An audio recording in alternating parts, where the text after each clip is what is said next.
opposites. It's Tuesday, January 26th, and Timothy, I hate to start off with I told you so's, but I told you so.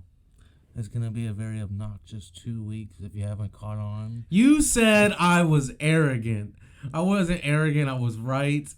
What I say? I said if the pass rush, JPP, and Shaq showed up, we would win, and because that's the reason we won Week 6, and I predicted us to win. So what does that mean? 2 plus 2. I knew they were coming. I knew we were winning. I told you so. The Bucks are in the fucking Super Bowl, everyone. It's not fake. It's real. I told you so. It's just you're just a little too on your high horse right now.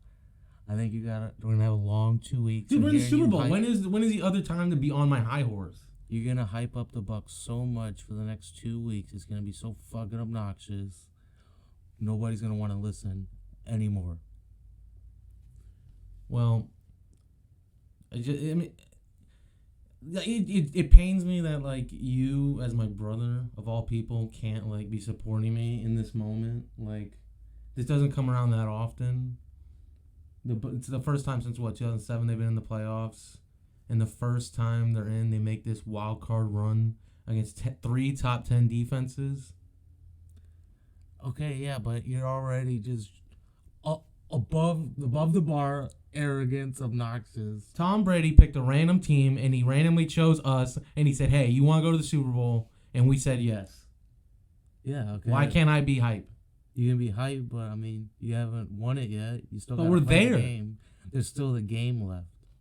Yeah, but you can't act like just making the Super Bowl isn't something. Like, when your team's in it, like, the game everyone's watching everywhere, whether they fuck with football or not, my team is in the game. Nobody remembers the losers. Do you know what a Zune is? I'm pretty sure. Do you know what a Zune is? Okay, we can do a poll. Do you remember the 2019 49ers? Do you remember them? All right, yeah, we're going to use the Super Bowl from last year that everybody remembers, not one 20 years ago. Well, I'll remember it, but most people won't. Tell me who won the Super Bowl in 1998 right now. The Broncos. Yeah, you're right. Shit. 1988. The Super Bowl was probably... No, the fucking Pro Bowl. The football team, or what they used to be called. Yeah, we don't say that. We're a progressive podcast. Anyway, so we're going to the Super Bowl. Tom Brady. I mean, I feel like Jameis Winston is livid right now somewhere. You're just watching Tom Brady get praised as the GOAT for throwing 3 touchdowns, 3 picks. Yeah. I was about to say, Jameis could do what he did yesterday in the second half, not the first half. What do I got to do? Did they not watch the Colts game where I threw 400 yards, 4 touchdowns, 3 picks? I mean, that was about as Bucks a performance you could have had, and you still won. The first half was an absolute, like, when the Scotty Miller touchdown happened right before halftime. How does that happen? How does it happen? But I was literally calling for us to, go for it on 4th down. It was 13 seconds left. And I was like, what's the worst that can happen when we don't get it and they get a Hail Mary attempt? I know, but it was just like, I was so surprised because it was within Suckup's range, and he's been really good this year. He can't kick past like 49. No, he would have had a chance. I'm telling you, not 57. If anything, our punter would have came out. Bradley Pinion's our long-range kicker. Oh, well. You trust a punter at all? Well, apparently I should not trust the Packers secondary. Who was in coverage? Kevin King? Kevin King had a rough day. I saw these pictures on Twitter, and it's like one of them was Mike Evans beating him. One of them was Leonard Fournette literally diving on top of the pylon. He's on top of Kevin King, and Kevin King's getting crushed with the saddest look in his eyes. Like, what am I doing here? I just don't get how the fuck that happens. Like, there's only one play that's going to happen. That Leonard Fournette run was a thing of beauty. That spin move. Mm-hmm. Oh, my gosh. What's his name? Playoff Lenny. Playoff Lenny. And he's been going off in the playoffs after. I looked up his stats for the regular season. He didn't do much. Like 400 yards? Not even. He had like 380. 380. Like, Ronald Jones clearly was the number one guy throughout the year, and now we're seeing Lenny fucking go off. I kind of felt we didn't see too much of Ronald Jones. I mean, Leonard Fournette, he had the big run, but outside of that, he didn't do a whole lot. But over the course of 3 games, he's averaged like 70, 80 yards? I mean, he had like 90-something against the football team. the Saints, I think they were splitting carries. They both finished around like 70 or something. And then last night, I think he finished with around like 60 or so, 70. Yeah, like He's having a good stretch, but I mean, Ronald Jones, I mean, he only got COVID or his finger or whatever it was for a couple of weeks. And he got COVID on his finger. it was COVID or his finger. I think it was his finger now I think about it. He had like some surgery on it. He was out for a couple of weeks, but he would look really good when he got hurt. And the game he came back with the Saints, he tore it up in the second half. So I'd like to see more Ronald Jones in the Super Bowl, even though I love playoff Lenny. But I'll probably get a healthy dose of both of them. I mean, Carlton Davis, I love him because his gold grill mainly. He looks like a dog. I mean, he gets burned from time to time, but he's a good corner. He's just like a low end number one. He's not a top 10 corner like some people are trying to say. But I love that he went after Michael Thomas, saying I saw that. I bought you 3 times this year, boy, and something like that. And then, but he said it on a game after Marquez Valdez-Scantling torched him for like 115 yards. And Devontae Adams shimmy shook him at the goal line. What caused him to go after Michael Thomas? I know they've had a beef before, but why then? I don't know. They always seem to go at it. I mean, Michael Thomas, look at him. He looks like Squidward's house, his face. How can you not like be upset at that? But it's just like you would have thought this would have happened like last Monday, not today. I mean, I don't know. Maybe there was. I went to go to Michael Thomas's Twitter to see if he said anything to instigate Carlton Davis, but his tweets are protected. So maybe it was because that's a pussy move, if you ask me. When you're a public personality like that. Anyway, speaking of pussy move, I've been waiting to say this. My pussy of the week is Matt LaFleur. Why would you kick the field goal? Thank you, Matt LaFleur, by the way. Why would you kick I know the you're not, fucking but thank field you, Matt goal? LaFleur. Why? Like, you have Aaron Rodgers in 9 yards. Like, there's you have Tom Brady on the other side. You might not get the ball back. And what happened? They didn't get the fucking ball back. And I don't want to hear nothing about a ticky-tacky pass interference. It was pass interference. He grabbed his jersey twice. I think it was more holding than pass interference, but it's still a first down regardless. He did it twice. 2 times.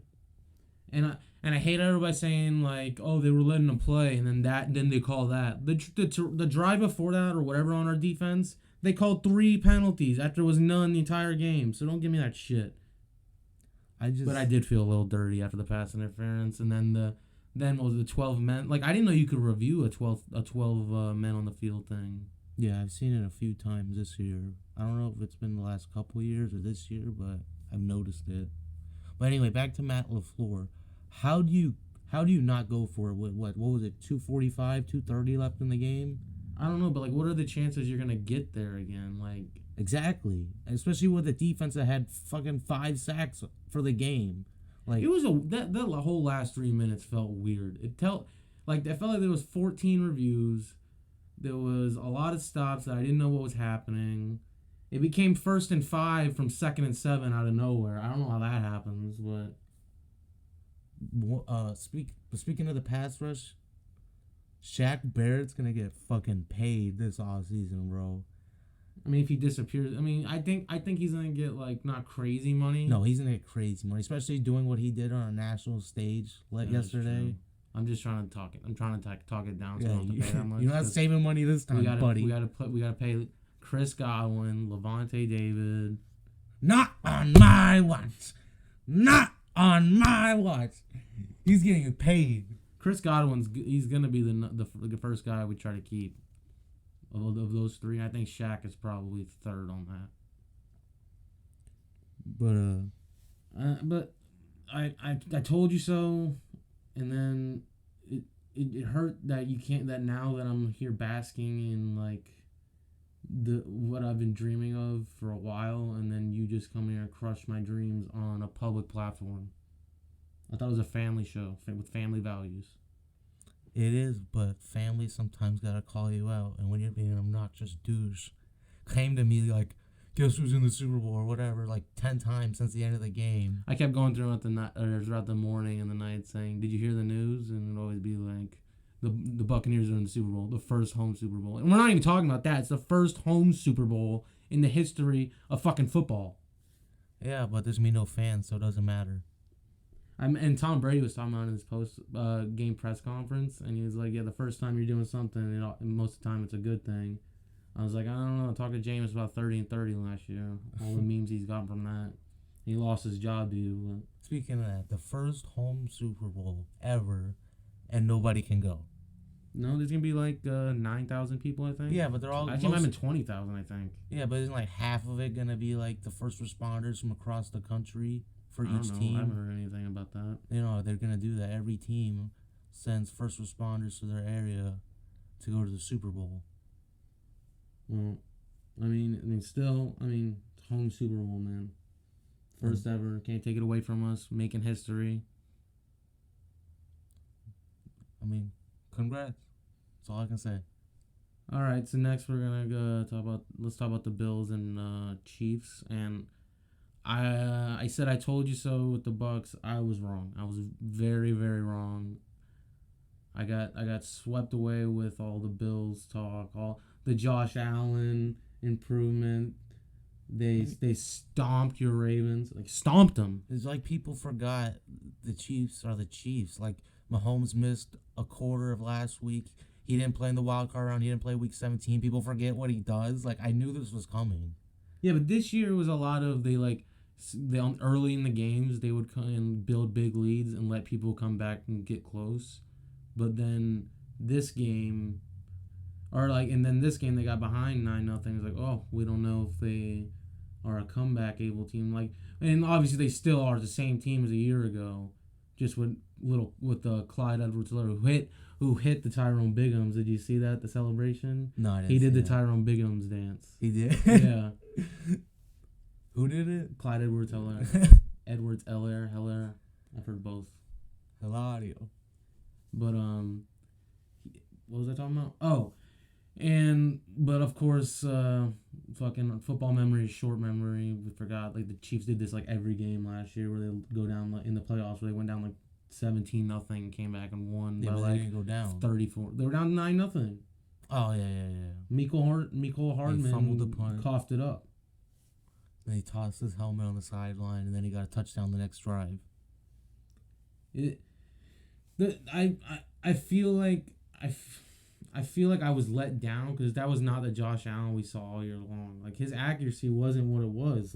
Well, the Chiefs' defense is very underrated. They're actually pretty fucking good. Who's underrating them? I've heard all postseason the Chiefs' defense is actually pretty good. People just think Chiefs and they think offense, but this is a two-sided team. Hard to blame us.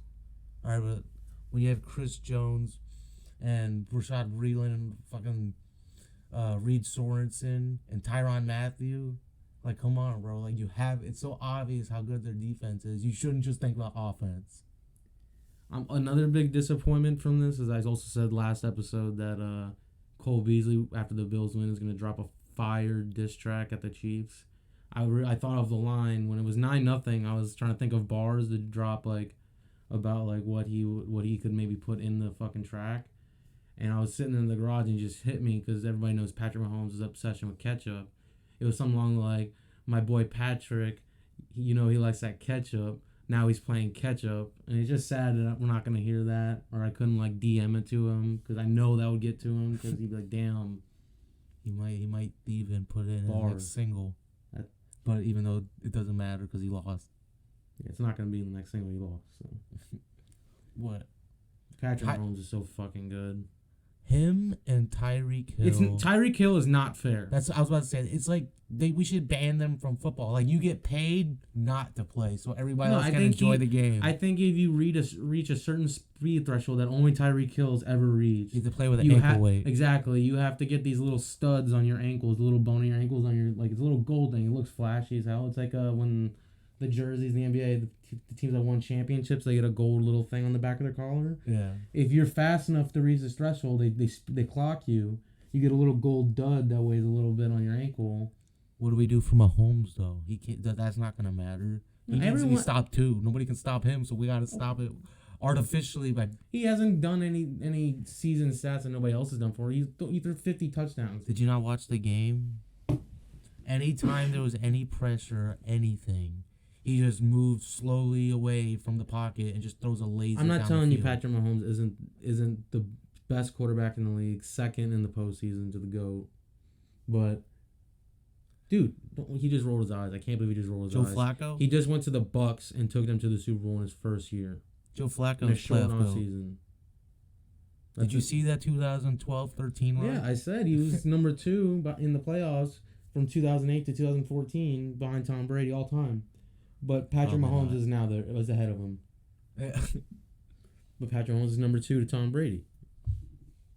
But right now, number 1 across any metric of quarterbacks to ESPN. Whoever had that stat that gave the Bills the edge at quarterback. I feel like it was Dan Orlovsky. He's been saying a lot of dumb shit lately. He did say Sam Darnold. He's really Lamar. blasphemous for a career backup. Like he's getting really confident in himself at ESPN. I don't like it. I don't really like it at all, actually. I don't like Dan Orlovsky whatsoever. He looks like a cuck. But whoever made that stat, He looks like a shittier version of Doug from The Hangover, the one that gets lost on the hotel roof. whoever A made less that, fun version of him. whoever made that stat, Mahomes is the best. It's not even close, and you should be fired from your job. It's like half of the people at ESPN should get fired from their job, but How do you put that fucking check mark next to the Bills for quarterback and tail the tape? I mean, the Bills though, they became too pussyfooted though in the red zone. That was their own. Like, I know you're not gonna cash in every 4th and goal or whatever that you're gonna try for, but you gotta do some. They literally just settled for the field goal every time, and that's why they had a weird ass. What was it, like 15 or it was 24 because they got a field goal and a touchdown with no extra point. Yeah, they doinked the first extra point after the. I love Buffalo, but they acted like some salty pussies at the end of the game. What happened? Oh, the Bills. Well, yeah, they kept shoving them, getting all emotional when the game was like out of reach and all that. I mean, it kind of felt like they were the team of destiny for a while, you know. It seemed like everybody was rooting for them. But I mean, I knew it was the Bucks as a team of destiny. The signs were all there. No, when you have the guy that's usually the odds-on favorite, you can't be the team of destiny. What are you talking about? Odds-on favorite? He was 43 years old. He's the GOAT. But he was 43. Everyone was writing him off. All right, but we saw their number. Not everyone was writing him off, but they were saying he's definitely not the same guy. And if I'm telling you, honestly, Timothy, this looks like 34-year-old Brady, not 43. Before the season, I was saying he was 6th to 10th among quarterbacks. He's probably number 3 right now, in my opinion. I'll take number 1. Mahomes. I'm still putting Rodgers ahead of him. Well, right now we're in the playoffs, and I'm not taking anybody over Tom. Aaron Rodgers. I'm not feeling good about it. I'm feeling goat about it.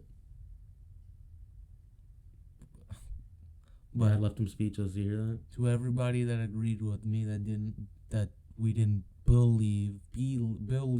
How do you say it? Believe. It's just like believe, but believe. Yeah, the spelling is making me think there's more of a difference to it than actual belief, and I'm now starting to hear it. It's the same thing almost.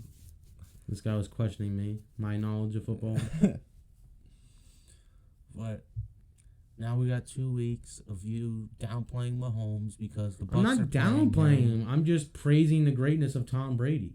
I mean, I think this is a really tough game. Like, we're not gonna give our predictions, talk about it just yet, but I think that it's a really tough matchup. Solid analysis. It's going to be a tough game. You heard it here first. The Super Bowl will be won by the team who plays the hardest, who wants it more. Cliche. Drinks the most milk. All those things. Oh, no, no.